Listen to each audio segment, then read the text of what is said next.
I'm the executive director of the Wikimedia Foundation. So the Wikimedia Foundation is the 501c3 nonprofit organization that operates and manages the projects. So we pay the bandwidth bills and we install the servers and we do a lot of community cat herding and we develop Media Wiki and a whole bunch of other stuff. Just how you feel being a role model for women in technology. Yeah. Are you very conscious of that? I would say I am typically female in terms of feeling daunted and unworthy by that. Right? But it's true. It's actually true. It's really interesting to me. I mean, people will say to me, "I never thought I could edit," and then I saw you and I thought, "Well, she would let me edit." Right? You know, or I sometimes think that women engineers are open to the idea of joining the Wikimedia Foundation because it's clearly not going to be a boys' zone, right? Like a programmer's kind of shop, right. You know? So yeah, so people say to me that I'm a role model for women in technology, which kind of makes me laugh because I'm not a technologist, right? I'm a journalist. That's my background, right? I ran CBC.ca and you know, I'm a manager of technological projects and work, but I'm not myself a Linux kernel coder or anything like that. And that's what I find kind of funny because when women, like the open source community has been working really hard to bring in more female coders, right? And what they find is that women are very self-effacing about their own capabilities and everyone compares themselves to the Linux kernel coder, right? So I shouldn't even use that as a comparative. But anyway, yeah, it's very interesting being in a position like mine. I am happy, really happy that I can be someone that maybe some woman is going to say, oh, that's possible for me, right? I mean, I want women to be encouraged. I want them to be confident. Are there particular female role models you've looked to in terms of developing your own career? Yeah, you know, I was lucky because I came of age at the Canadian Broadcasting Corporation. And at the CBC, I worked there for 17 years, and we had a joke. And the joke was, we'd been around since the 30s, right? Because it was originated as a radio station. And then the men went off to the Second World War. And we used to have this joke at the CBC that the men came back from the Second World War and we never gave them back the power, you know? And it was true. Like, we had lots of women in positions of authority. So I was lucky because I had a wide range of different kinds of role models. I didn't have just one kind of woman, right? I had strong, angry, feminist role models, and I had corporate women in suit role models, and I had women who didn't care about gender as role models. You know, so I was really, really lucky. I had a rich palette of possibilities. When you think about power, how do you define power? That's an interesting question. Right. Do you want me to just like wing it with that? Okay. Because, word association.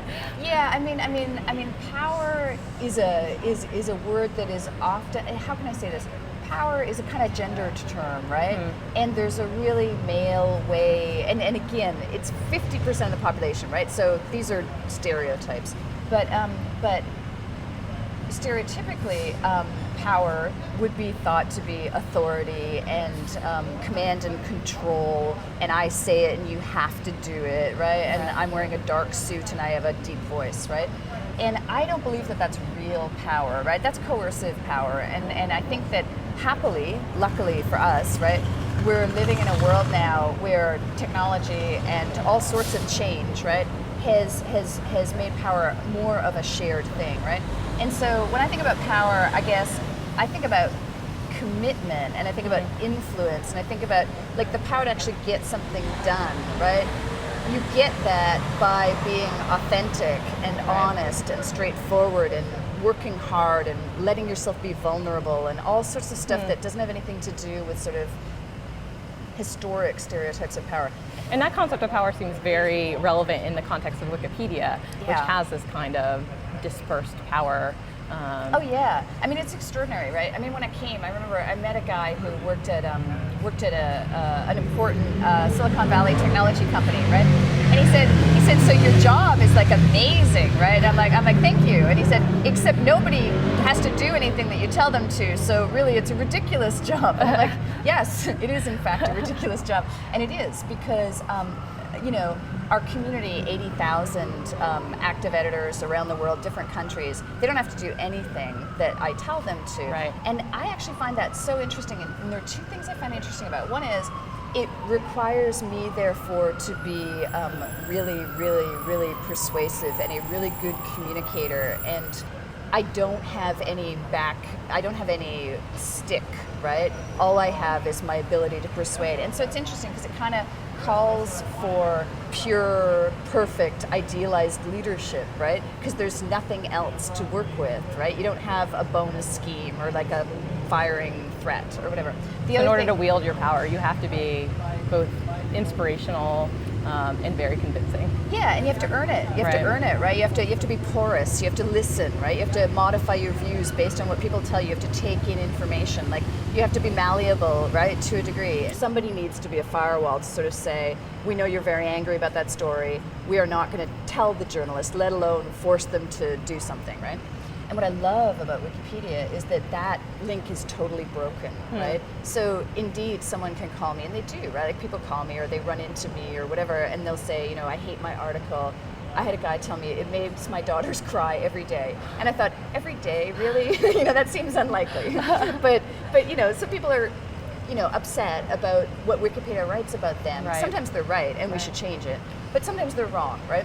And so one of the things that's great about my lack of power is that I have no ability to pressure any editor to change anything because we might lose a donation or someone might be mad at us. And that's kind of awesome, really, because it means that it can be pure editorial work for all the right reasons. Doesn't mean it's perfect. There's, you know, all kinds of problems, but it means that we're not vulnerable to that one problem, which is a serious challenge, always has been in the journalistic world.